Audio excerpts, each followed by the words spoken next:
আজকে বানাচ্ছি সয়াবিনের তরকারি। প্রথমে আমি সয়াবিনটাকে সেদ্ধ করে নিয়েছিলাম, তারপর কড়াইতে তেল দিয়ে আলু দিয়েছি।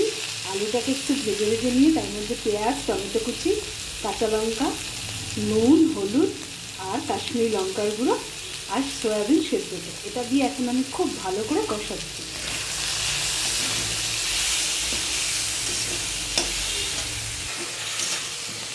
দেখুন কষানো হয়ে গেছে খুব সুন্দর করে। আমি আরেকটু জল দিয়ে তারপর কষাচ্ছি। দারুণ টেস্ট লাগে, এটা খুব করতেও ইজি। এরপরে আপনারা একটু মধ্যে একটু গরম মশলা বা তার সঙ্গে যদি একটু টক দই দিই তাহলে আরও ভালো লাগবে। দাঁড়ান একটু টক দই দিই, একটু টক দই দিয়ে দিচ্ছি আর একটু চিনি দিয়ে দিলাম। এবার খুব ভালোভাবে এটা কষিয়ে নেব। কি সুন্দর কালারটা এসছে দেখো। এটা মাখা মাখা করবো, এটা আপনারা ভাতের সঙ্গে, রুটির সঙ্গে যা দিয়েই খাবেন সবটাতেই ভালো লাগবে। অল্প জল দেব, এবার ঢেকে দেব। একদম লো আঁচে দিয়ে 10 মিনিট ফুটিয়ে নেব।